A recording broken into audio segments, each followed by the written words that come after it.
yn lle delfrydol I ddathlu. A dyna'n gwmws beth sy'n digwydd i'r bryd arbennig yma sydd yn y cylch y Clun Forest, oherwydd maen nhw yn dathlu 100 mlwyddiant y gymdeithas. Nawr, I fod yn berffaith onest â chi, dwi ddim yn deall rhyw lawer am y bryd yma, ond pidwch y ffoni dim, dwi mewn dwylo diogel iawn. Glenda Hughes, ffrydd o Gaernarfon, croeso ato ni. A'r person pwysig, yr oer, Elgan Williams. Siwr wyt ti boi, ti'n iawn?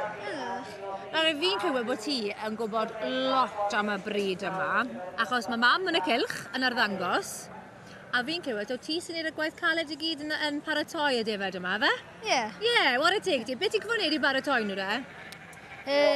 Ffidio nhw fo cors mix a pellets. Rhoi dŵr iddyn nhw bob noson. Neu siŵr bod gynddyn nhw gwellt glân o danynt. Ac neu siŵr bod gynddyn nhw air ffres. A mae hwn I gyd ar ôl bod yn yr ysgol drwy'r dydd? Ynddi. O, maen nhw'n gweithio chi'n gael am gytre, dyn nhw? A ti'n un o 5 o blant I gyd, y ti? Ynddo. Ie, a ti'r hynna? Ie. Ie, ti'r bos wedyn, de, fe? Ie. A mae'n gi, mae nes I weld y ferch yn y cylch yn cystadlu. Yndi, tad, yndi. Dwi'n cofio gwawr yma'r oed Ilgan. Yn cystadlu, da bod yn ifanc, a dim mae'n cystadlu liw ti hun wan. So mae'n dechrau reit falchu gwirch eich chwarae teg, yndi. Ni yn nosbarth yr Wyn Hyrddod. Na gweithio fi Elgan, be mae'r ben ar ymwneud chwilio amdano yn nosbarth yr Wyn Hyrddod? Mae'n chwilio am y basics. Ie. So, clustia ymlaen. Ie, yn siarp wedyn, de, fe? Ie, clustia siarp. Neud siŵr bod nhw'n gorffiog ac yn solid. A dyn maen nhw angen neud siŵr bod y traed yn iawn. Neud siŵr bod I danadd nhw'n gywir. Ie. A'r trad, beth sy'n i'r trad I fod? Mae'r traed fod fatha hyn o faint o'r un ddeiar. Ie, ac yn sgwar, sefyll yn sgwar. Ie. Bydd I ti'n mynd I fod pam ti'n hynna, achos eisiau fi ofyn? Ffarmwr. Ffarmwr! A pwy fryd I ti'n mynd I gadw? Ti'n mynd I dilyn yn gi a dilyn y defyd dion Cymreig, neu ti'n mynd I fynd am y Clun? Neu os yna fryd arall I ti'n hoff iawn o hwnnw? Defaid dion Cymreig ac Texel sy'n Suffolks. A, nawr te. Ti'n cadw yn gi yn apus fyna, fyna, achos fi'n cadw Texel, ta fe? Ie, cadw pawb yn apus on. Ie! Da iawn. Fe di'n bell. Da iawn, Ilgan, da iawn, da iawn. Ti'n mynd I fod yn cneifio pam ti'n enach? Ie. Ie. Bydd Ilgan yn cystadlu fori bydd I yn bigal ifanc gymdeithas y sioe bydd I. Bydd I efo un o'r Cluns, ia. Bydd I fori, de? Ia. Gystadleuaeth bwysig iawn chi'r plant, yndi. Ydy hwnna yw I fi y gystadleuaeth bwysica y sioe. Mae o chwarae teg, yndi. Nid ddim dyfodol na fe, dechrau bod o. Na fe. Cos fi'n cofio gwawr, Mari Gwawr, ac eraill i gystadlu yn y bigil. A chi'n tam yn siwr rhyw dro, fi'n siwr da. Neithiwr, nath y Cymdeithas y Balwen cynnal cystadleuaethau ar wahân i'r rhai ifanc y gymdeithas. Oedd yn joio, oedd yr oen yn rwlio ar y llawr, oedd pawb yn joio. Wel, mae da ni ganlyniad. Oes. Yn anffodus, mae gwawr yn pen arall ond o fod e. A dyma ni y canlyniad.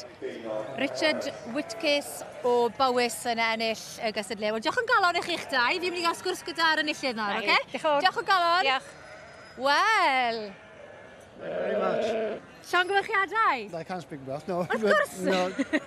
I'm Welsh, yes, but no, on the board we are just in Wales. On the to-do list now then, learn Welsh. Yes, I got some good, yes. Amazing though. Thank you, yeah, lovely. The future of the breed, isn't it, Ram Lamb? Yes, yeah, good, yeah, real pleased. Will you be selling him or keeping him for showing? I'll probably keep him for next year now. That's the plan, hopefully. He'll be dangerous next year, I'm Well, sure. I hope so. Llongyfarchiadau mawr I chi. Da iawn. Thank you very much. Defaid ac at Defaid Clun Forest. Glenda Hughes a Elgan Williams. Chi'n parhau da fi. Mam yn parhau yn y cylch Elgan.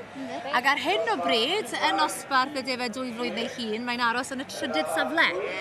Mae'n neud yn dda. Yndi.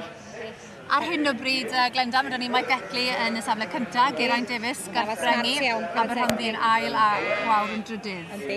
Mae hwn o ddosbarth greit fawr, mae'n safon da chwarae teg i'n pawb, ydi tre'n allan yn neis chwarae teg. Mae'n anodd efo Dafod Fagu, dechrau, mae'n afod sy'n gweithio mewn ffordd, ydi. Ydi mae'n un o'r anoddau gael yn barod I sioe. Yndi. Chi'n cytuno gyda'r drefn fel mae ar hyn o bryd? Yndi, maen nhw wedi dechrau daclus yn mynd ar y funud, yndi. Yndi, mae'n afod smart iawn gyn Mike Beckley yn y cyntaf yma ar y funud. A lled yn ni, oes e? Lled da, oes. Mae'n sefyll yn smart hefyd chwarae teg, yndi. A fel mae wedi cael y glân I edrych mor daclus, Elgan, ti'n gwybod? Fel mae wedi cael y glân I edrych mor wyn. Yes. Lot o well. Ti'n sa, wedi mynd dan hwnna I gadw ddim daclus. Da. Mae'n waith cael yn barod does Ilgan yr ei gwyn ma'n does, gadw nhw lan, dydi. Sut ydych chi'n ati da I baratoi nhw? Be chi'n neud, fi clywed siwt ti'n paratoi nhw ran bwydo, ond beth am wedyn brwsio a'r trimo? Be chi'n mynd ati? Da ni'n golchi nhw gynta. Ie. A wedyn, os yna dal stains, a falle fydden ni rhoi stain remover arno nhw. Wedyn fysa hwnnw'n gweithio syth, neu fairy liquid. A wedyn, fydden ni'n neud siŵr bod i coesol nhw digon glân ac yn rhoi stain remover ar hwnnw fyd. A wedyn, fydden ni'n dechrau brwsio nhw wedyn. A wedyn dechrau cardio i wneud glân ddod allan yn digon allan i gall trimio lle. Mae'n swnio'n broses hir yn dweud. A mae Dani yn eisiau nawr. Gyda Mike Geckley. Ie, chwarae teg. O Henffordd. Dwi'n meddwl mae reit lleol dydy. Henffordd, ie. Na chi, ie. Yndi. A mae'r rhybannau eleni gwerthu gweld achos bod chi'n datlu camlwyddiant. Diolch yn fawr i chi'ch dau ar yn draw sgwrs symdyn gyda Mike.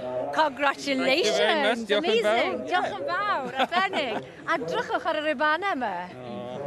Hyfryd iawn i ddathlu camlwyddiant. It's nice to be celebrating 100-year centenary here. We go in the oldest flocks in the UK, so it's nice to be part of it. I think we started show at the Royal Welsh in 1936, so we've been 89 years, I think. And the question I want to ask you, how many times have you won the championship of the Cluns? Few. Too many to count? Well, a few the last few years, yeah. We've had a good run. Congratulations. Llongyfarchiadau mawr. Diolch yn fawr. Diolch yn fawr.